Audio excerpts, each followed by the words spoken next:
Hello everybody. तो आज हम लोग बात करने जा रहे हैं सिंपल लीनियर रिग्रेशन को कैसे रन करते हैं एसपीएसएस में। मेरे पास एक फ़ाइल है और ये फाइल में दो वेरिएबल हैं, सेल्स और एडवर्टीजमेंट। डेसिमल में मुझे नहीं चाहिए। और सेल्स मेरा डिपेंडेंट वेरिएबल है, एडवर्टीजमेंट मेरा इंडिपेंडेंट वेरिएबल है। तो आइए देखते हैं कैसे रन करते हैं।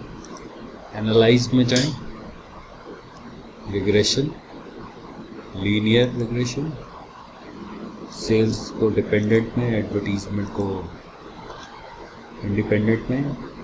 सिंपल लीनियर रिग्रेशन के लिए मुझे और किसी ऑप्शन की ज़रूरत नहीं है, ओके पे क्लिक करके रन हो सकता है। तो बहुत सारी टेबल्स आ गई हैं यहाँ पे। आइए एक एक करके समझने की कोशिश करते हैं कि ये सब क्या है, इनका क्या मतलब है। तो सबसे पहली जो टेबल है वो है आपकी वेरिएबल एंटर्ड और रिमूव की। ठीक है, अब इसका यूज़ आता है जब टाइप्स ऑफ रिग्रेशन का हम इस्तेमाल करते हैं, वो मल्टीपल रिग्रेशन में हम लोग यूज़ करते हैं। तो अभी के लिए हमारे लिए कुछ यूज़ के नहीं है। ठीक है, और आगे चलते हैं। नेक्स्ट है मॉडल समरी। तो देखिए, मॉडल समरी में सबसे पहले जो एक वैल्यू आई हुई है वो है आपकी आर की। ठीक है, और ये वैल्यू है 0.78। अब ये आर की जो वैल्यू है ये कोरिलेशन है। कैसे आई है? ये कोरिलेशन है। हमारे पास जो दो वेरिएबल हैं डीवी और आईडीवी, कौन कौन से, एडवर्टीजमेंट एंड सेल्स, उनके बीच का कोरिलेशन है। तो एक बार चेक कर लेते हैं, कोरिलेशन भी रन करते हैं। एनालाइज, कोरिलेट, बाइवेरिएट,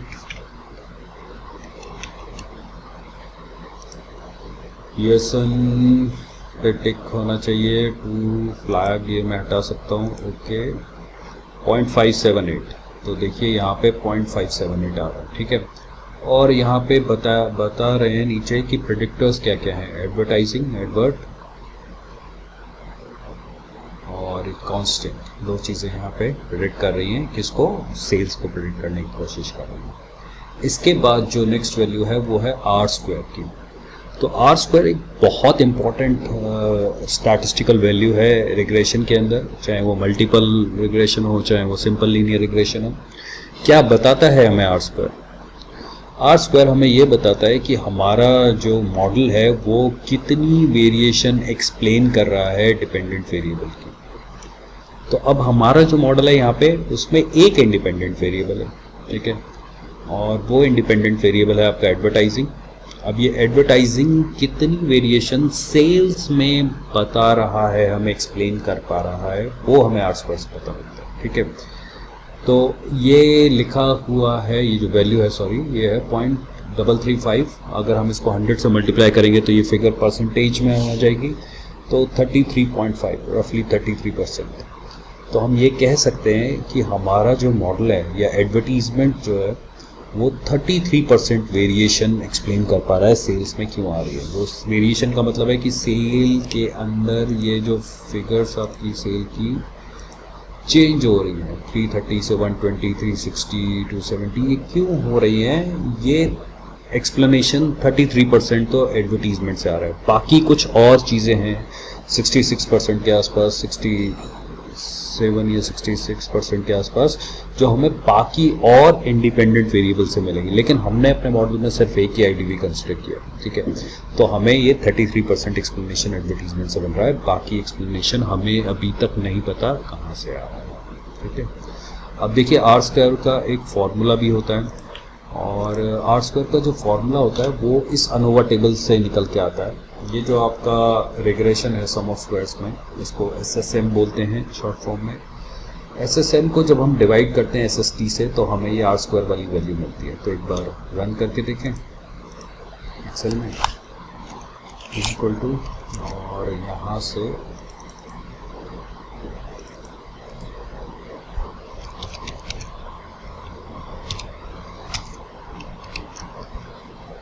देखिए ये वैल्यू, और ये आ गई 0.334648। अगर हम यहाँ देखें तो ये 0.335 है। तो हम अगर इसको राउंड ऑफ करेंगे डेसिमल प्लेसेस में तो ये एग्जैक्टली वही वैल्यू आ जाएगी 0.335। तो ये आर स्क्वायर है। इसके बाद देखिए क्या है एडजस्टेड आर स्क्वायर। तो एडजस्टेड आर स्क्वायर से हम लोग डील करेंगे जब हम लोग मल्टीपल रिग्रेशन पढ़ेंगे, ठीक है। तो अभी के लिए हम इसको स्किप करेंगे। इसके बाद है आपका next standard error of the estimate, ठीक है। तो स्टैंडर्ड एरर ऑफ एस्टीमेट क्या है? स्टैंडर्ड एरर ऑफ एस्टीमेट हमें बताता है कि हमारी जो एस्टीमेटेड फिगर्स हैं उनकी एक्यूरेसी कितनी है, ठीक है। अब देखिए एक्यूरेसी कैसे पता लगेगी? एक्यूरेसी पता लगेगी जब हम वो डिफरेंस देखेंगे। किस चीज़ का डिफरेंस देखेंगे? हम जो डिफरेंस देखेंगे हमारे ऑब्जर्व वैल्यू और हमारी एस्टिमेटेड वैल्यू के बीच का। और ये जो डिफरेंस है मतलब ऑब्जर्व वैल्यू और आपके प्रिडिक्टेड वैल्यू या ऑब्जर्व वैल्यू से आपकी जो एस्टिमेटेड वैल्यू है, इनके बीच का जो डिफरेंस होता है, इसी को एरर भी कहा जाता है, ठीक है। तो आप इसको इस तरह समझने की कोशिश कीजिए कि ये जो डेटा में आपको दिया गया है सेल्स, ये तो रही आपकी ऑब्जर्व वैल्यू, ठीक है। ये तो है आपकी ऑब्जर्व वैल्यू। अब आपने मॉडल का यूज़ करके एक इक्वेशन बना ली। वो इक्वेशन क्या है? वो इक्वेशन यहाँ पे है कांस्टेंट और एडवर्टीजमेंट से निकल के आएगी 134.140 प्लस 0.096।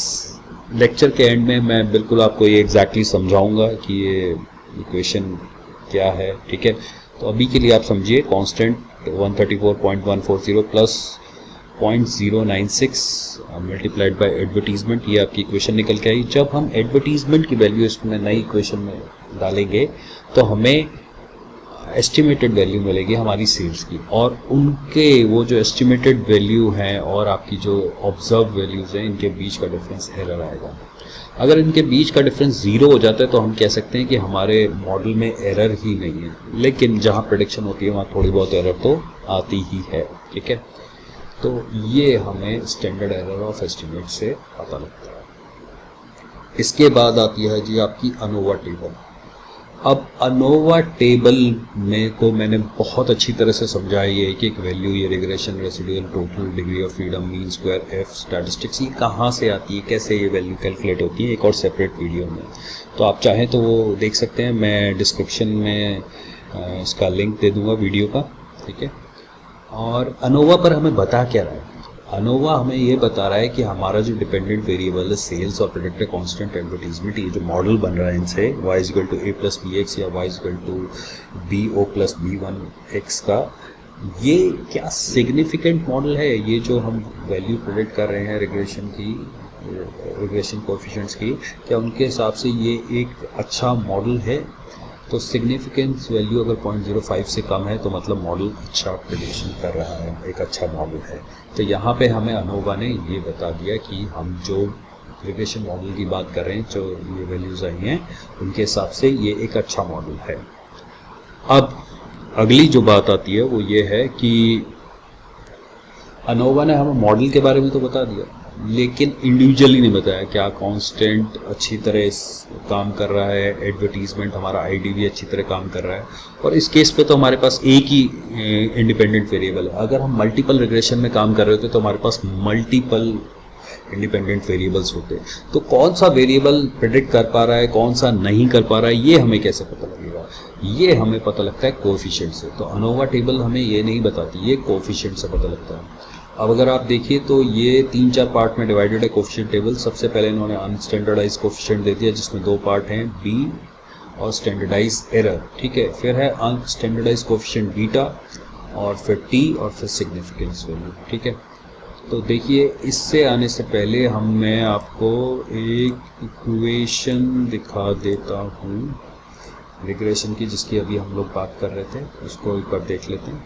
देखिए y = bo + b1x, यहाँ पे y क्या है? y है हमारा डिपेंडेंट वेरिएबल dv, bo क्या है? bo है कांस्टेंट या फिर इसको इंटरसेप्ट भी कहा जाता है, b1 है हमारा स्लोप, x है हमारा idv, ठीक है।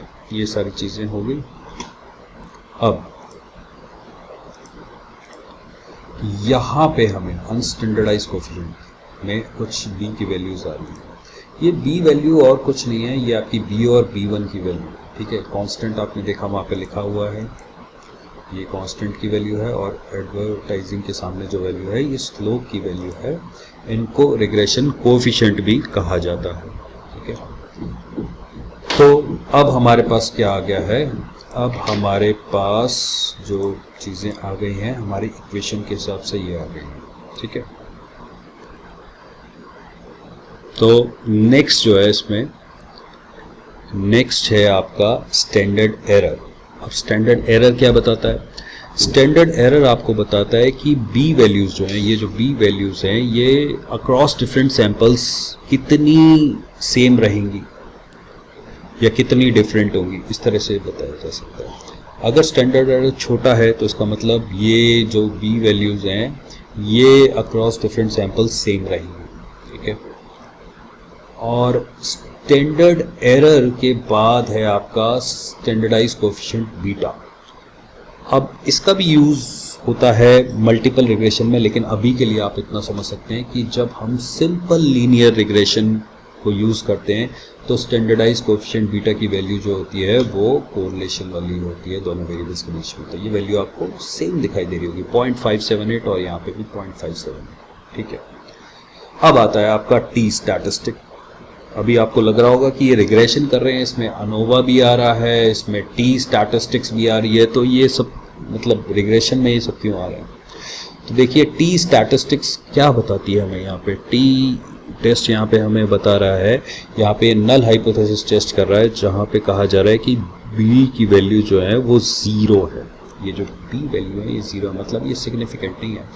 अब हमारा अगर मॉडल अच्छा है तो हम लोग चाहेंगे कि ये जो बी की वैल्यू है ज़ीरो नहीं है, ये ज़ीरो से डिफरेंट होनी चाहिए ताकि ये सिग्निफिकेंटली प्रेडिक्ट कर पाएँ हमारे डिपेंडेंट वेरिएबल को। तो इसके लिए हम क्या करेंगे, इसके लिए हम सिग्निफिकेंट वैल्यू देखेंगे, ठीक है। तो ये 0.05 से कम है तो मतलब these values they are significantly different from zero, ठीक है। 134.140 और 0.096। अब देखिए टी कैसे कैलकुलेट हो रहा है, ये वैल्यू कैसे आ रही है, ये वैल्यू आ रही है जब आप इस बी वैल्यू को डिवाइड करेंगे स्टैंडर्ड एरर से, अनस्टैंडर्डाइज्ड कोएफिशिएंट को डिवाइड करेंगे स्टैंडर्ड एरर से, ठीक है। तो एक बार रन करके देख लेते हैं। इज इक्वल टू हमारी टी वैल्यू बी वैल्यू है 134.140 134.140 डिवाइडेड बाय 7.537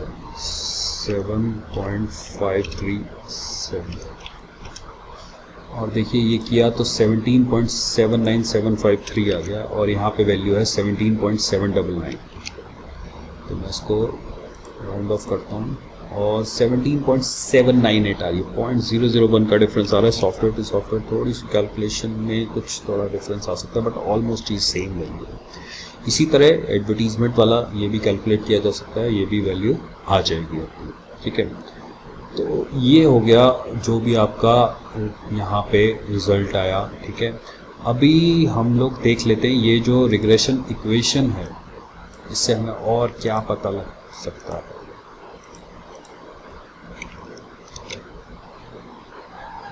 तो देखिए यहाँ से पता लगेगा हमें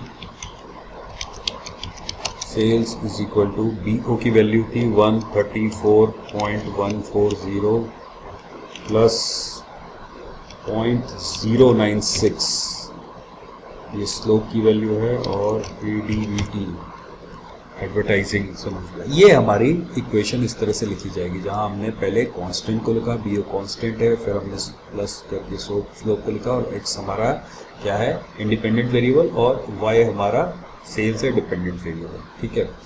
अब देखिए इसमें और क्या पता लग सकता है, और ये पता लग सकता है कि अगर हम अपने एडवर्टीजमेंट का बजट 0 कर देते हैं, ठीक है, तो हमारी सेल कितनी होगी। तो is equal to 134.140 plus 0.096 multiplied by 0। तो ये वैल्यू आ गई 134.14। ये आपके कांस्टेंट के जितनी वैल्यू, तो मतलब सेल कितनी होगी यहाँ पे। अगर आपने इंडिपेंडेंट वेरिएबल का जो इनपुट है वो उसको 0 कर दिया तो 134.14 जो कि इक्वल टू कांस्टेंट है, तब भी सेल कुछ ना कुछ तो होगी एडवर्टीजमेंट 0 करने के बाद में, ठीक है। अब दूसरी सिचुएशन आती है कि अगर हमने एडवर्टीजमेंट का बजट 1 यूनिट से बढ़ा दिया, पहले 0 था अब 1 यूनिट से बढ़ा दिया, तो अब वैल्यू कितनी होगी, इक्वल टू 134.140 प्लस 0.096 इंटू, इसको 1 कर देते हैं हम, मल्टीप्लाइड बाय 1 यूनिट, और ये आ गया आपका 134.236, और ये दोनों के बीच का डिफरेंस देखते हैं। तो देखिए ये दोनों के बीच का जब डिफरेंस दिया तो ये 0.096 जो कि आपकी स्लोप की वैल्यू है। इसका मतलब क्या है, जब आप एडवर्टीजमेंट का इनपुट 1 यूनिट से बढ़ा देते हैं तो आपकी सेल जो है वो 0.096 बढ़ जाएगी। तो ये इस तरह से आप इक्वेशन को पूरा समझने की कोशिश करें, समझें, और मुझे लगता है आज का लेक्चर आपको अच्छी तरह समझ आया होगा। तो इस लेक्चर के लिए बस इतना ही, नेक्स्ट लेक्चर में मिलते हैं। Thank you.